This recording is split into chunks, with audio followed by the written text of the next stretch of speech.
கர்த்தருக்கு பிரியமானவர்களே, ஆண்டவரும் இரட்சகருமாயிருக்கிற இயேசு கிறிஸ்துவின் நாமத்தில் உங்களை வாழ்த்துகிறேன். இந்த நல்ல காலை நேரத்தில் உங்களை சந்திப்பதில் நான் மிக்க மகிழ்ச்சி அடைகிறேன். இன்று உங்களோடு பேச நான் விரும்பும் வார்த்தை லூக்கா எழுதின சுவிசேஷம் 8ஆம் அதிகாரம் 43வது வசனம். அப்பொழுது 12 வருஷமாய் பெரும்பாடுள்ளவளாயிருந்து தன் ஆஸ்திகளை எல்லாம் வைத்தியர்களுக்கு செலவழித்தும் ஒருவனாலும் சொஸ்தமாக்கப்படாத இருந்த ஸ்திரீ அவருக்கு பின்னாக வந்து அவருடைய வஸ்திரத்தின் ஓரத்தை தொட்டாள். உடனே அவளுடைய பெரும்பாடு நீங்கி போயிற்று. பிரியமானவர்களே, ஒரு பெரும்பாடுள்ள ஸ்திரீயை குறித்து இந்த வேத பகுதியில் நமக்கு பார்க்க முடியும். இந்த ஸ்திரீ 12 வருடமாக மிக அவதிப்பட்டு கொண்டிருந்தாளாம்.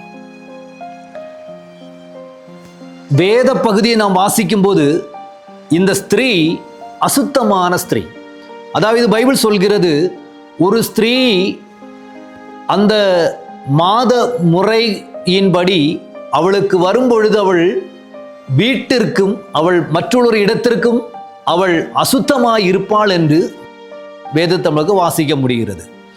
அப்போ இந்த ஸ்திரீ 12 வருடமாக அந்த ஜனத்திற்கு முன்பாக வர தகுதியற்றவளாக இருக்கின்றாள். அவள் அசுத்தமான ஸ்திரீயாய் இருக்கிறாள். அவளுடைய பணம் முழுவன் வைத்தியர்களுக்கு செலவழித்து அவள் குணமடையவில்லை என்று வேதத்தை நாம் வாசிக்கிறோம்.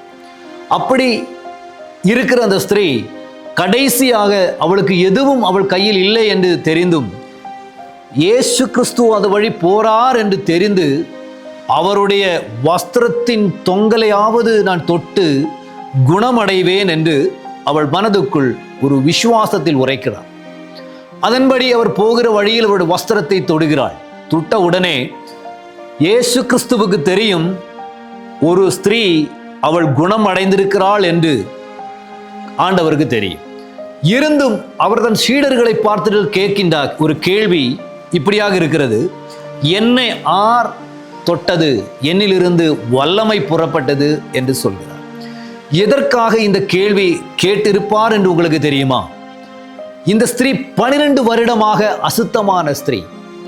இவளுக்கு வியாதி குணமடைந்தால் கூட இவள் நான் அசுத்தம் அல்ல என்று சொன்னாலும் யாருமே நம்ப மாட்டாங்க. ஆனா ஆண்டவர் அந்த ஜாதிகளுக்கு முன்பாக, அந்த உலகக்காருக்கு முன்பாக அவள் குணம் அடைந்ததை வெளிப்படுத்துகிறார், சாட்சியாக சொல்கிறாள். அவள் என்னிலிருந்து தொட்டபோது என்னிலிருந்து வல்லமை புறப்பட்டது, அவள் குணம் அடைந்திருக்கிறாள் என்று.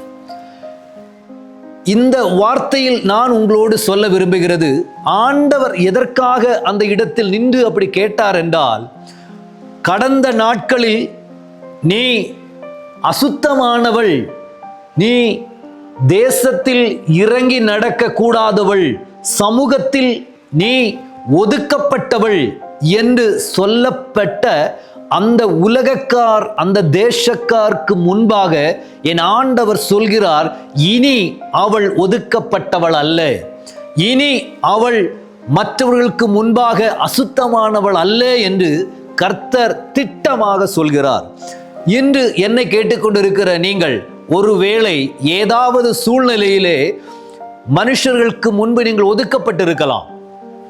உங்களை ஏதோ ஒரு வகையில் உங்களை பெயர் சொல்லி அவர்கள் அழைத்திருக்கலாம்.